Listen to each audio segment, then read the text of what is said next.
Hi, you've reached the voicemail of Hannah Brett with Connect Call. Just leave a message and I'll get back to you as soon as I can. Thanks. 1 for more options. Hey, Hannah. I'm a therapist here in town. I think we met recently at a marketing event. You were talking about, working with adolescents and young adults, but more importantly, you were really talking about gender-specific treatment, especially for young adults. Failure to thrive or launch. I've got a young man, he's about 24 years old. He's been to a couple other facilities, but I don't know. They just keep bringing him home and he's in the basement basically. Well, not in the basement, but he's living at home with his parents and he's doesn't have a job, didn't complete school, and he's just kind of not adulting. So I was wondering if you could give me a call back so we can discuss some of these resources. That would be great. Thank you. Hey, this is Hannah Brett with another episode of Connect Call, where I often say I don't have a clinical background, but I do have a PhD for picking up calls with families in crisis. That's kind of been my loosey-goosey tagline. It's corny, I know. So my guests today I'm very excited to have both of you on, are two men that I have kind of grown up in the industry with. I've got Mark Oerther, the CEO of Balance House, and I have Jordan Spektor, who's the Chief Development Officer for PACE Recovery Center, as well as co-founder also of The Practice.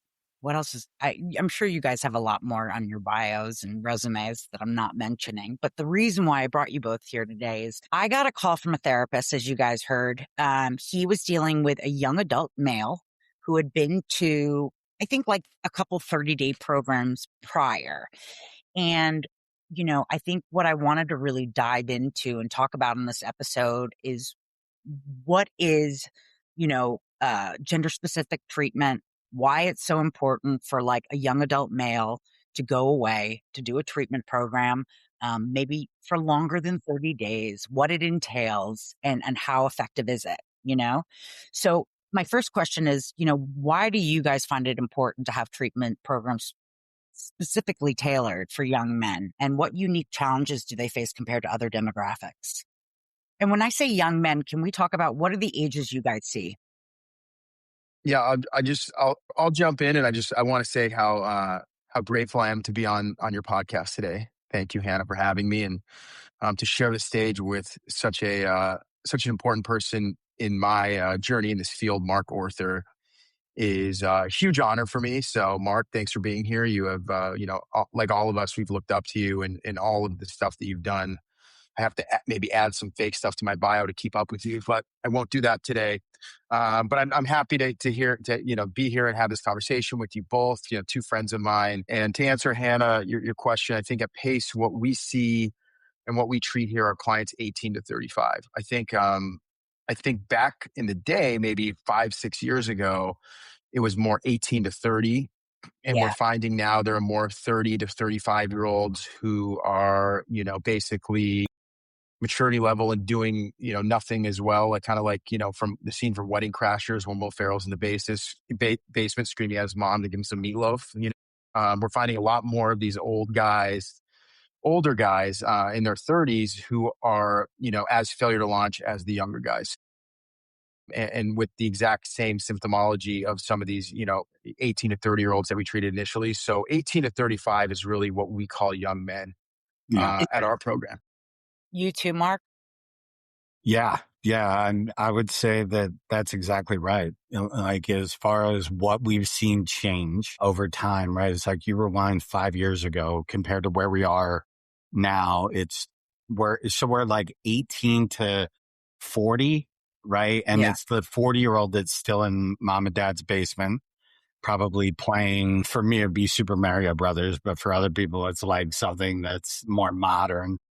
And that's a visual that we like to give families. It's a little dramatic when we say if your kid's still living in your basement, obviously your kid's not living in your basement. But what we have seen over the years is that young man, and it's true for women too, but that young man who might have completed college, might have not, really just hasn't figured out how to adult without mom and dad. So it's not even, I know when I was looking at cases when I was working for a couple other programs, it was always just kind of the same formula of a young man who maybe was struggling with mental health, some trauma, things like that. Nothing was never really dealt with. They may have self-medicated with some substance use and other things, or they're just basically, as we see today, like a different parent today where, our family, what we are seeing more of is more of a parent not wanting to have their kid be uncomfortable. And because of that, what's happening is we've got these young men who are not ready to launch, to thrive. And there's no like, this is the right way, this is the wrong way. But typically when you go to college, you're leaving your parents' house. You're not going back in. I mean, when I went back in after college, my mom said, you have 3 months and then you're going to start paying me rent. And I was just saving up to go to London. Yeah, we say it all the time here. The only time, we tell parents the only time your kid should be moving back into your house is with their spouse saving money for their first house. Right. That's the only time after college they should move back in. And we think, and that, COVID has reset the clock on a lot of these young men, and also gave a lot of them who weren't really interested in doing much anyways, the carte blanche to continue to do nothing. And then their families did not hold their feet to the fire, because really, where were you going to send them? Like, what were you going to do at the time? And I think that's delayed a lot of the young men that we treat, into their 30s, like Mark was saying, honestly, we see it all the way up to, into, to 40, being able to actually launch into life and be successful. Like, who is your typical client at Balance House? Yeah, I mean, I would say typically 18 to 40, a guy that has, they're brilliant, right? Like, so the guys are not coming to us for like a lack of intelligence, right? It's more they get stuck, and it's mom and dad, and trust me, my mom and dad bailed me out of a lot. So mom and dad will typically keep throwing the safety net, right? And then, so it's like they're just about to hit bottom, and it's either, yes, it's typically the catalyst is the substance, but a lot of times it's the mental health that guys have been struggling with for years, right? Whether it's the crippling anxiety, which, to Jordan's point, right, has really increased since COVID. Right. We've seen where guys are not really wanting to launch, lack of motivation, right? And just kind of lost in their own life. A lot that have started college, but much like me, blew out in famous fashion, right? Because they just either weren't ready, didn't have the skills, didn't have the bandwidth underneath them, unresolved trauma. We're seeing that a lot. And I am so grateful that people are talking about the trauma, right? Because 30 years ago when I came into AA and got sober, right, it was very much, and Big Book saved my life, 12-step program saved my life, gave me life. Right. And there was so much more that needed to be worked through. Right. You're so right, Mark. When I got sober too, it was really 12 steps, and they you saw a therapist and a psychiatrist, but whatever. But what we know today is, all that, substance use really is self-medicating for mental health and trauma untreated. So we have to get to that as well. But also, I think I want you guys to both talk about and elaborate on, how your programs, being that they're residential and there's an extended stay portion of it, you find is a more effective environment for healing and personal growth for these young men. Yeah, People look to programs like you, and I'll often hear in my head, like my mom would say, I'd be like, how long do I have to stay? And she'd be like, how long is a piece of string?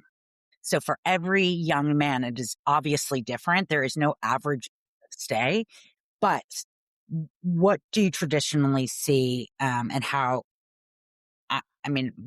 we're all going to say it, longer is better, but why do you find your model to be effective? Yeah. I would say that time takes time, right? And like, what is that?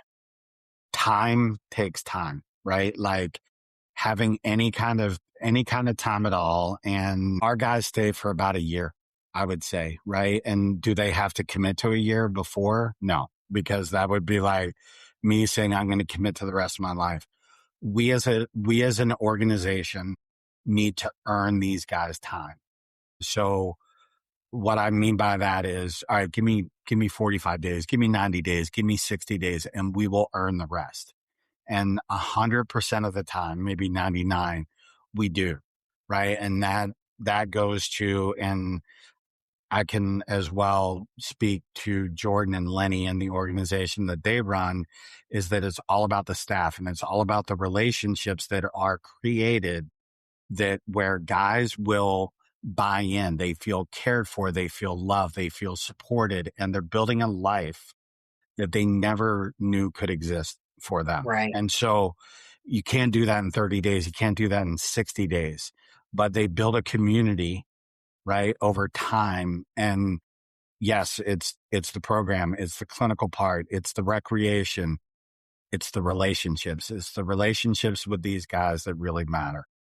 Jordan, before I go to you, let me just explain to the viewers and listeners who don't understand. So for the longest time, and tell me if I'm wrong, there was always these 30-day residential stays, right? And then typically back in the day, when you were done with that, you would go to what's called a quote unquote sober living, right? And what people found in places that I'd worked for in the past and you guys found, there was a gap in the market, right? Because sober living traditionally was you would be all in the structure of residential and then go to sober living and they'd be like, all right, go get a job, go to meetings and be back at a certain time. But no one showed us how to walk out that door, how to have life skills, how to even apply to a school again, and it sounds crazy, but like when I stopped drinking and drugging, first of all, it did not take 30 days. It took me 30 days to maybe clear up my head and detox, but it, it, it was practicing all these new life skills without having substances involved or having, to some of these guys, having mom and dad hold their hand, like we used to do life skills bus classes and how to sign up for a class or how to go food shopping and have like a good food list, So I think where you guys came in, where all these programs started for young men, especially, where we call them more of an extended stay, a structured extended stay, where the way I can describe it to people is like, they're coming out of treatment, we're holding their hand, and then slowly we're letting go, right? But we're doing it slower is faster. And that's always been like what I love about both of your programs is, and listen, I would like to say, when people do ask how long, I'm like, I really don't know. Everybody's different, right? It's how your brain and how you are going to show up, But with that being said, and Jordan, let me know, what is your minimum stay with your program, or when on average? Yeah. I mean, I would, ours is typically 6 months to a year. I mean, the gold standard at Pace, and I'm sure at Balance House, because they just said it, is, to get that year mark of programming, and I remember when I was going through this, my dad heard that you have 4 times better chance of long-term success if you stay in programming for a year. And so that's the gold standard. We want them to be here at least a year. I think 6 months to a year nowadays is kind of what we're seeing. I heard it early on. Mark says time takes time. I heard it early on. And I'm sure you guys did. Like, if you were struggling and you wanted to know how long it was going to take till you started to feel better or whatever, they would say, well, if you spent 8 years, if your disease was 8 years, or, you've been experiencing trouble for 8 years, you've walked into the woods for 8 years. In order to get back out of the woods, it's going to take you, you have to go back the way you came, and that would take another 8 years. Now, that's just an analogy, basically, reaffirming what Mark said, that, it takes time to rewrite everything, all of the wrong turns and, all of the, the wandering into the woods. And so it takes time to come out. And so even in the professional program that we run, you're seeing that, pilots and doctors, I mean, their mandatory treatment now is around 90 days. So even professionals who have advanced degrees and are doing some of the most important work in our country, when they're, caught either with burnout or, substance use or mental health issues, they're required to take a lot of time. So with young adults who, like you said, Hannah, they don't, their self-esteem is, very low. Their self-worth is low. They don't have college degrees. A lot of them, even if they do, like myself, I had my college degree, but I didn't know how to live my life. I didn't know how to do my laundry or, properly shop and cook for myself. And so with young adults, it just takes a lot longer to, relearn how to live. I think And for beyond that. families, I feel like the families need time to like Sure. do themselves as well and to work on themselves. Right. You know, And absolutely. And like at Balance House, a young man needs to feel a sense of belonging and a sense of family and a sense of home. And I think a long-term treatment, program gives them the chance to create healthy attachments around positive young people. Like we call it positive peer pressure here. Most families like that. I mean, one time there was a family that didn't like that, but positive peer pressure, the way it's like, guys are, to get out of pace, you got to go to school, you got to get a job. That's what is the cool thing to do here, is to advance through the program. And to create like sustainability and wellness with young adults who, again, basically their parents have done everything for them their whole life, including myself when I was going through this. And so they need to relearn how to live on their own, because the goal for any young person is to be able to provide for themselves and be able to live, to be able to, earn a living. That feels better than anything else. And so I think it just takes time to get to that point. We're like redoing a lot of, teaching on how to get there. And so like, we have 3 phases. I know Balance House has phases. And so the first phase of that residential, and people are, getting settled and getting the clinical work, addressing the underlying trauma and anything that, factored into the substance use, if there is substance use. And then by the time they're done with that, it's like, okay, you're going to start getting your phone back. And then what does that look like? And so it just takes time, because it's like this with young people. phase, and then we kick off. And let me just stress that for people, because it's going to go into my next question. I get, and I'm sure you guys do too, and we're going to talk about this, about what typical treatment costs and, insurance and what we'll pay and what won't and all that.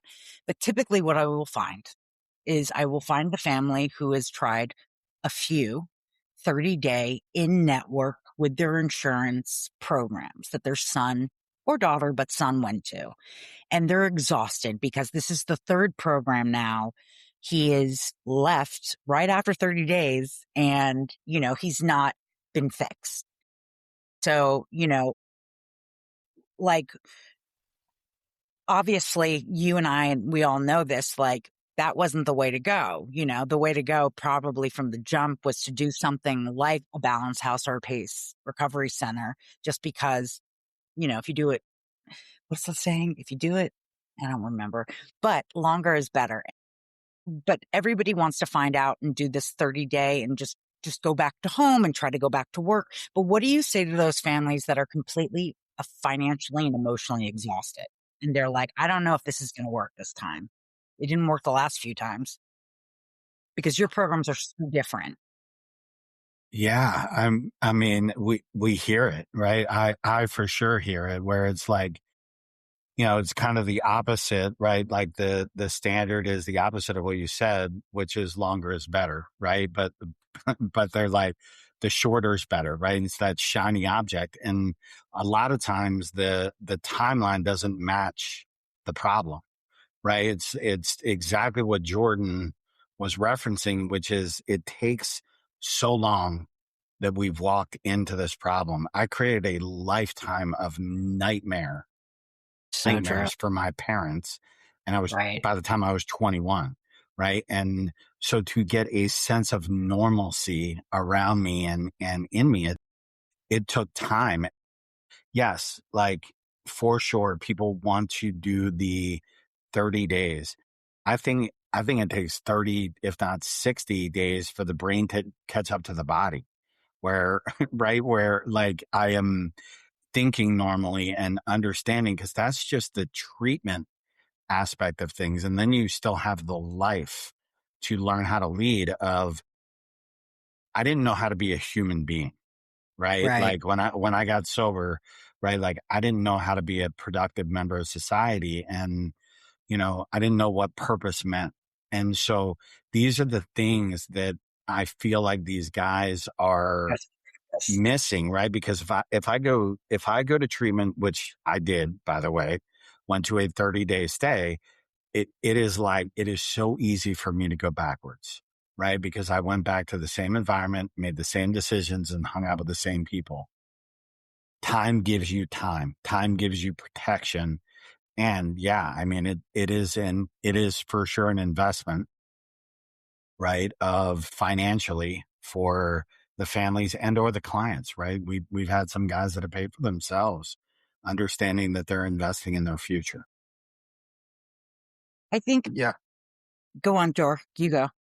Okay. Yeah. I mean, just to piggyback on what Mark was saying, I think, we get, families that, they spend all this money either on a 30-day program and then they take them home, or they spend money on a 30-day program. They don't set up sufficient aftercare planning wherever they're going back to.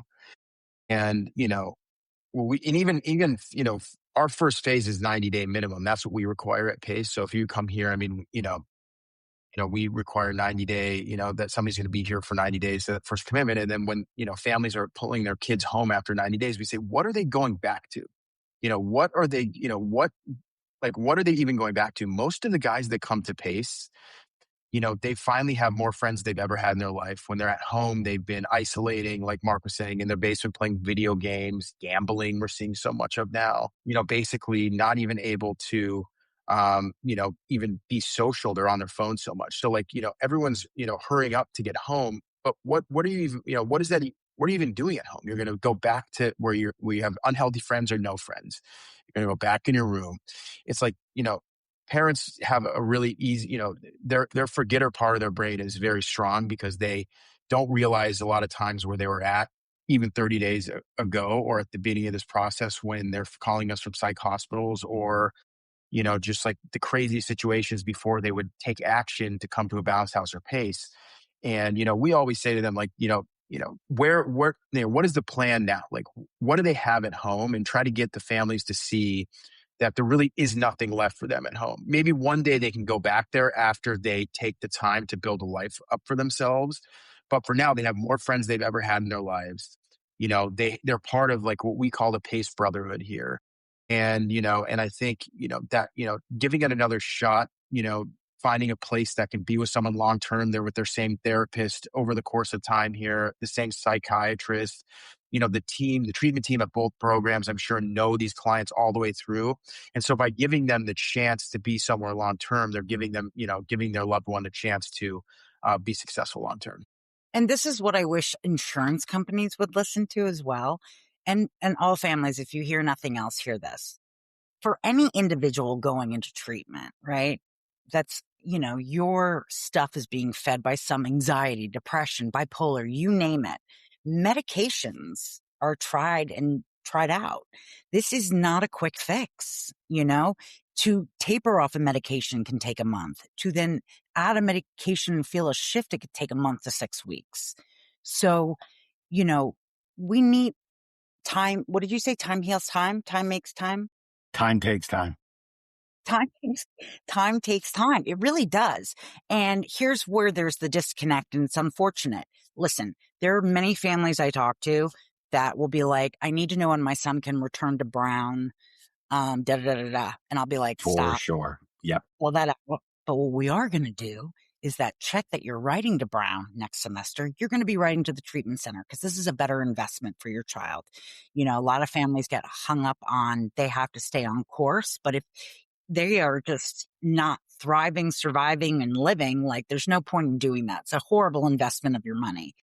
But then there's a lot of families I find where this is expensive. They have to find the resources. It's easy for us to say, how long's a piece of string or year minimum or, I always say, even if you're not in residential, you should be following some sort of clinical recommendations up until a year, whether it's your relationships, your job, what car to get, whether you should do A, B, and C, get a plan or a pet. Everything should be dictated over by like clinical something, therapist, somebody should be dictating stuff for you for that year. But for those families, can you kind of explain, obviously there's a cost to this treatment, but, and I want to stress this. I couldn't think of the name of the fund, but there are funds out there that I'm going to put in the show notes that families can apply to for financial aid for some of these treatment programs that will match whatever the fund will give you. But you guys, the clinical stuff is paid by insurance, correct? I mean, it depends Sometimes. on policy and company. Like, Yep. we are what's called an out-of-network provider, right? We are not Correct. in network with any insurance companies, and that's by design, right? Yeah. And why we do that is that there's typically regulations as far as like length of time and what in-network contracts will allow versus out-of-network, which is we are literally aligned with the families. Like, we want them to get as much reimbursement as they possibly can.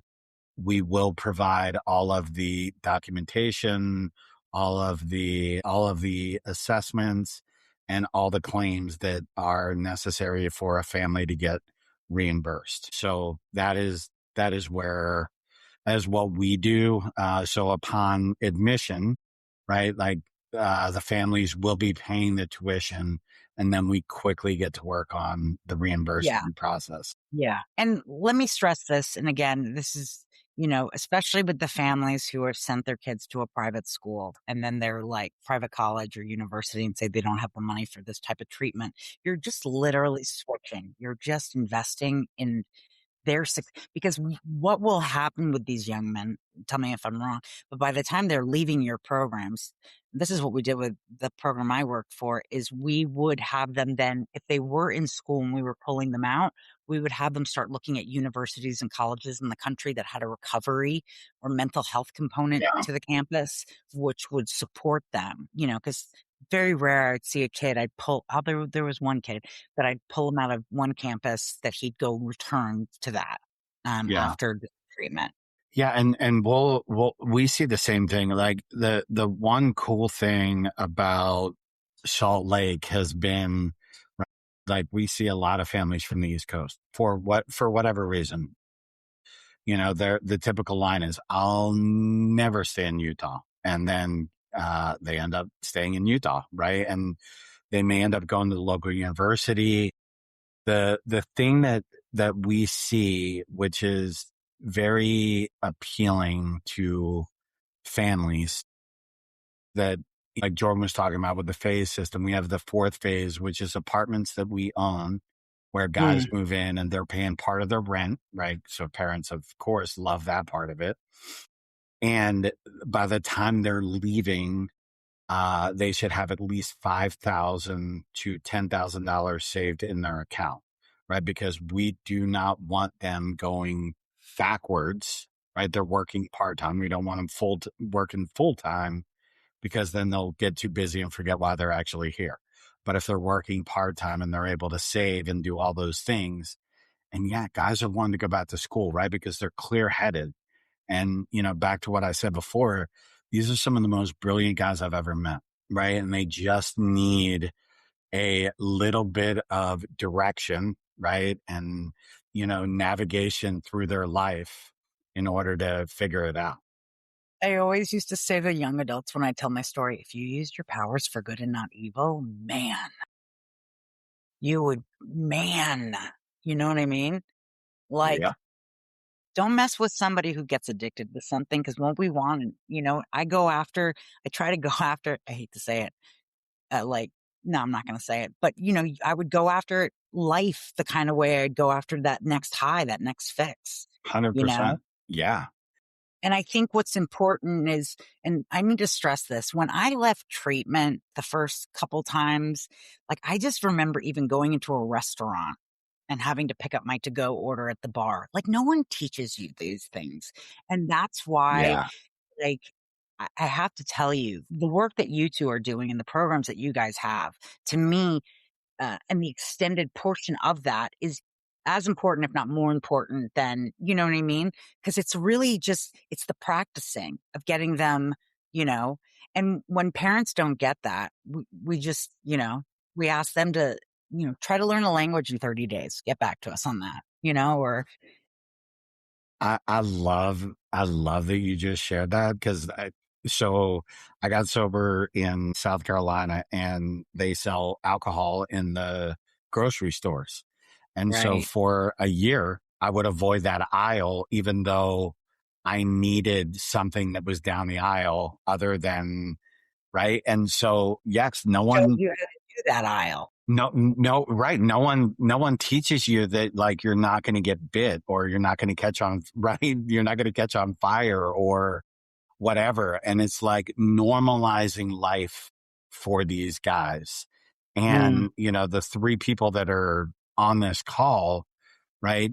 All of us got sober younger, right? So, like, there's a relatability factor that, when I may or may not have gone through a lot of therapists when I was a kid, right? And a lot. And the first one that was credible to me was the one that actually shared her story, right? She didn't have to give me a ton, but she gave me a little bit and didn't have a folder out that was already existing and sit behind a desk and already, in my 8th grade or 7th grade mind was prejudging me. And all of a sudden this one showed up differently. And, I know that this approach specifically for young adult men, probably women too, but specifically who we work with and who Jordan and Lenny work with, like, that is the approach. It's the relatability. It's the, I'm not pretending to be something that I am not. Right. And yeah. Go on, Jor. Okay. Yeah. I mean, I just, piggyback on that, I think, that's the beauty of, all men's gender specific treatment is that, I think a lot of times guys will come in and they, have had a hard time with vulnerability with other men, and whether it's posturing, peacocking, insecurity, like Mark was saying, like, I think, when I came in, it was like, I spent my entire, life trying to probably borderline annoying, trying to be accepted by, my peers. And I think, I think that's the important thing about being a gender specific treatment is that, while they're with us at both of our programs, I'm sure they learn how to have real, authentic relationships, platonic relationships with other men in our program. I think that's super, super important. So important. Yeah. That piece. Yeah. And yeah, exactly. Because, like I was saying earlier, if you had a woman in the group, not that everyone is straight in your programming, but if you had a woman in your group, a lot of the young guys would, act differently, say different things within process group, do anything they can to impress the girl. I think that is at the core of, not only, being able to be authentic with the peer group, but also not having to impress anyone, show up how you are, and be your true self, like, as opposed to what you believe people want to see. Right. And I think that is more, that is what we see more in that's our philosophy behind gender specific treatment. And it's what worked for me when I was going through this 15 years ago. I had a lot of humbling, to do. I think there was very grandiose in my storytelling when I first got the treatment. And I think, talking about how great I was and all the great things that I did, we always talk about, I mean, no, can you see it in my bookshelf behind me? It's a lot of Seahawks stuff these days. But, I think, we talk about how great we are, and being amongst other men that can, call you out and help you, humble you a little bit. I think that was really important for my story. Right. And then that was a big part of how important gender specific treatment is for us. So. And this is a subject I'm going to be diving into another episode to find out more about. But if you do have a young man who is two different things, but if is questioning their sexuality or is gay, or you have a young man who recently identifies as a man, questioning their gender, or like, obviously sexuality is different from gender, but with the trans community, are you able to work with any of those guys, or you typically refer out? Yeah, typically I want to have a longer conversation with well, I mean, it is. And typically our philosophy is that it's for gender, Right. co-ed environment has typically been a very good one. So we have referred out, and it's Yeah. a longer conversation of like Yeah. gathering more We're gonna do another information. episode on that. I just, it's funny. I look back and, when I was in treatment, I was very confused about my sexuality. And at the time, I thought I liked boys and girls. And I remember the CEO of the treatment center was like, old school 12-step immersion guy. And he'd be like, Hannah, I used to say, boys stick with the boys and girls stick with the girls. But with you, I don't know what the fuck to do. So just look at the floor. And I was just like, okay. Because but, having a safe place and having those guys feel comfortable and again, that's when you're calling any of these programs, definitely wanting to assess, like, is this the right place for my son? I think also what you guys touched on, which was so important, was like, yes, the program was this and the staff was that, but literally there was 2 other women in my program who we were considered the tripod, and they are the ones that kept me sober and I kept them sober. Yeah. Like, that network was so important to me, of young women that I could relate to, that I could be friends with. And so it's like giving kind of, when we have a guy rushing to go back to school or rushing to go back wherever, it's just like, why? Why don't you grow and practice with other men just like you? So you don't feel like, that you're the odd man out, which isn't the case anymore. Yeah, I mean, there's a lot of positives around, like we call it a brotherhood here. And I know, Balance House shares this similar philosophy, but there's a lot, we try to take the positive, like there's a lot of positive things that come from fraternities. I mean, obviously there is some, negative things, of course, and same with like gangs or things like that. There's a lot of reasons why those work. Obviously at our programs, we want to only take the positive parts of those, but that's behind, we used to call ourselves a sober fraternity at Pace. Like there's, Pi Alpha, Chi Epsilon. I don't know if I really got that right, but there's Pace lettering in Greek in our conference room. And because, again, we're treating a lot more mental health these days. So kind of the clients have shifted, but the idea remains the same, is that, they will be with other people that they can relate to and form friends that can trudge the road with them. And so, by looking up to somebody who, has something that you want or is doing, something, like setting an example for you, of how to be, and, and like, wow, that's what got me through early recovery. Is like, I think these guys are pretty cool. I'm going to do what they do.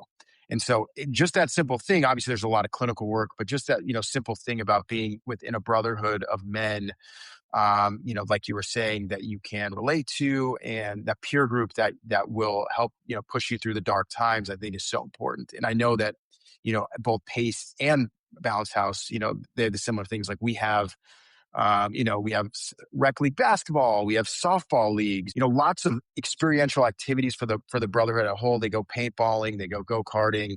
I know that they take, they take advantage of the mountains there. They're skiing together. I mean, all of those things are so you also try to meet important. these guys where they are. Like if you have an artistic kid, or if you have a kid Yes. who, We have music group where we recording songs, and they can, it's definitely, ways for them to relate to their peers where they can, formulate true connection is what we starve for. I drank and drugged myself, for, to have a spiritual experience, basically. I realized back in, like when I'm really looking back at it, I wanted to have, a spiritual experience, and then, finding my connection to my higher power is what gives me my spiritual experience on a daily basis, and for the, they always say the opposite of addiction is connection. And I think that's so true for our guys. Like you want to be connected to something. And I think they come in very disconnected from, society, the world, their friends, how they actually want to be.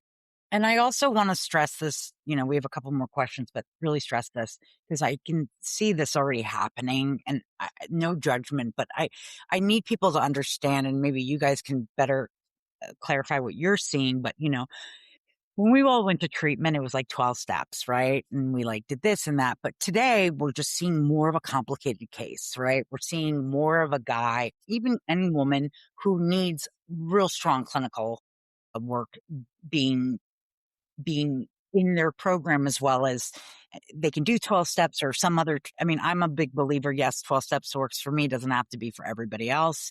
And so there's other options, but at the core, there has to be a good clinical program, because we need to find out what is kind of making all those symptoms come up, and I find that, there are more people, if they're looking at faith-based treatment or 12-step immersion or anything like that. Again, there's nothing wrong about those programs, but as long as there's a clinical piece to it, you know what I mean? Yeah. It is really parallel. I know it's annoying to say it over and over again, but it's the truth. If somebody had cancer, you wouldn't go to church instead of going to chemo. You just wouldn't. It's this, and I don't know how many times we have to say it. This is a disease of the brain. Your mental health, your substance use, whatever. It is the disease of the brain. And so the clinical piece is very important. What approaches, or how do you support the clinical piece in your programs? Yeah, I think it's not, I mean, it's multifaceted. I've worked for a lot of programs. I've been doing this a long time, and there's this buzzword that's called individualized treatment, right? Where it's we provide individualized, we actually do, right? And so what that means and what that looks like is that we have the client participate in what's working for them. Right. And yeah, we do individual therapy, and all of our therapists are certified in everything under the moon. Right. But EMDR for one guy might be effective, and for the other guy, it might be the worst thing in the world. Right. So we can't treat everyone the same, because it's not going to work. Every single guy is coming in as different. Right. They have a specific set of needs. And one of the things that drove me crazy was that when I went to treatment and when I would go to therapists, they asked every single person except for me what I needed, right? Why? Hey, I have a voice, right? But I think that sometimes we underestimate how much power clients have into who they are and what they need. Right. We just need to be able to give them access to do that. And we provide that space for them. Right. It's physical safety and then emotional safety for every single guy. Right. And I think it's important. Any program that's, I remember we all had to drink the same Kool-Aid. Every case was the same, and we all were treated the same. And I just feel like it's a term used a lot, but it's needed. Everybody's different, and their individual needs are different. And with these, young men today, I mean, I don't know what you're seeing, but a lot of times, I would see more body dysmorphia and eating disorder with my guys than I would with the women, Yeah. I mean, I think for us, and I think, I completely agree with everything Mark just said. And, we believe exactly the same here. I think, one of the things that I love about PACE, for as long as I've been here, is that, the program, and we talked about Lenny a couple times, he is a therapist, so it's, and I know that the partners at the Balance House, they're therapists as well. So the PACE is a therapist owned and operated business. And so it always has been from the beginning about the clinical work. So you could come to PACE because we have PACE Academy, but we're a school program second. We're a surfing. You can come surf here, but that's second to the program. You can come, we're a treatment program first. So everything that we do here is going to be, from an actual, therapeutic lens. And, with the, medical team here, we have psychiatrists and nurses, full-time nursing, 24-hour nursing now, because of the acuity of the clients that we're seeing. And so all the decisions are made by a multidisciplinary team who meet every single week at treatment team to discuss, how is this person doing clinically? And then we can, build from there. And, one of the things I wanted to add earlier was, I know that Balance House and PACE, we've been known to treat cannabis-induced psychosis, which is, one of the, most prominent things that, young people are dealing with today because of the weaponized THC. It's not the weed that you and I smoked, or that I smoked 15 years ago, that you guys smoked longer ago, because long-term sobriety in this Zoom. You're still beautiful, Mark. Yeah. But no, but it's 99% concentrate. So I'd say That's 30% or more of our programs are just filled with cannabis and psychosis. And we know it, from the research, that it takes at least 6 months to figure out, is this an organic issue or is this drug induced? And so it's another feather in the cap for long-term treatment, is to figure out actually what's going on with these young people, young men in our case. And so you look at our staff page, it's like, multiple psychiatrists, doctors and master level therapists. We have, certified drug and alcohol counselors, certified counselors who are the case managers. And so, with the heavy acuity of, with the higher acuity of clients that were coming in these days, it just takes a lot more clinical work to be able to treat. And so, like, all of the decisions around, are they able to have this privilege or that privilege is done from, in a clinical lens. Like, just because I'll say it, you guys might not say it. There are many, many men and women that I know, including me. I mean, thank God I did more work on myself, who are quote unquote sober, who collect a chip, right? But could use some clinical work. You know what I mean? Yeah. Like, who didn't get that. And so I find that really important. The last episode I gave in the show notes a really lengthy, great list of questions for families to ask when they're calling admission centers for adolescent and young adult programs. And the clinical piece is very, very, very important. So I will stress that. Also, before we leave, I wanted to ask you guys something that you guys probably also run up against is, there's still such a stigma for young men, right? To work on their mental health. If I into a young man, it's always, the safe word is anxiety. They can't say depression. Anxiety is the word that's safe, but they're like, what strategies are used to encourage these guys to participate, to like really to embrace, to help the stigma, I guess you could say? Yeah. Real quick, I just want to dip back for 1 second and just talk about the pot use. That is the most common thing that we're seeing. And one of the things that I want families to hear is that, this is not the pot of the 90s, right? Like, this pot is being created by scientists, not your local hippie that was growing pot. Right. So, like, it is a totally different drug than it used. There's no more swag. There's no more swag. Listen, and for some people, they can handle it, and some people they can't. I'm not saying handle it, but I feel like I remember my old clinical director used to say, like, if you have a child or your family, there's bipolar in your family and you're predisposed for that, like, your kids should not even go anywhere near that. You know what I mean? Because it unleashes this dragon. And I've seen it. Some cases, I had a kid who was like he was like the captain of the debate team at Duke. And he came to us. He didn't, for 6 months, because of a THC psychosis, couldn't identify his mother and father. And it happens. Well, you have to, and if you're a family picking, like Mark was saying, it's like mostly pot around here these days, but if you're a family picking a treatment program for your son who might have psychosis or other negative, impacts of marijuana, you want to be very sure that the clinical team is equipped to treat. The clinical and medical team is equipped to treat that first before anything else. Because all the other stuff sounds great, skiing and the whatever else is going on.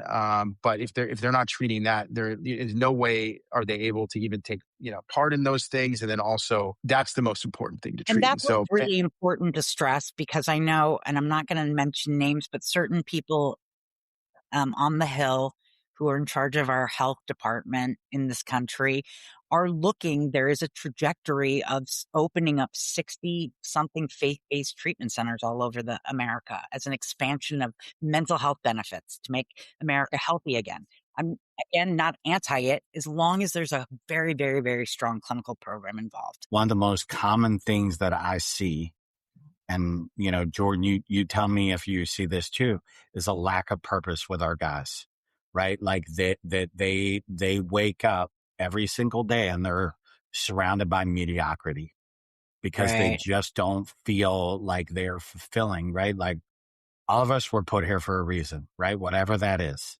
And all of us have different gifts and different things to be able to give away. And our goal is to chase that purpose, right? And what makes us happiest as humans, once we heal, right? Once we have the opportunity to heal, is to be able to use whatever gift we have, whatever that is, to make the world a better place, right? Like some people are great musicians and they're great teachers, or they're this. And once they use that to either teach people and or make their life better, that is what genuinely, for So me, true. makes me happy as a human. I remember my counselor was like, Hannah, what do you like? I was like, I don't know. And he's like, what don't you like? I was like, I Yeah. don't. I mean, yeah, that's the whole, and I do want to touch on the stigma question. I think it's a good one, but that's the whole crux of, the issue, at least for me, and I think a lot of people, is like, what do you want to do yourself? Not what do you think society wants you to do? Right. Or what do you think, what do you, not what, you think your friends will think you're cool for doing, Parents, just the people massage. pleasing. That Yeah. Parents, parents. Yes. what do you, in that, and our guys, I think, and I think to some extent, a lot of us who are going through this woke up that way, feeling, surrounded, no purpose, like even with a really good degree, no purpose. So I think that, that's a big part of what these young guys, even, 18 to 40 now, are doing here at our programs. Well, I just want to say I'm really grateful to have you both on to talk about young men's treatment. At the end of this, we're going to have show notes with both your links so people can utilize both resources at Balance House or at Pace Recovery Center. And I want to thank you again for both being here. I love you madly. Thank you for tuning into this episode of Connect Call. As we conclude, remember that insights shared are intended for informational and educational purposes only and should not substitute professional medical advice, diagnosis, or treatment.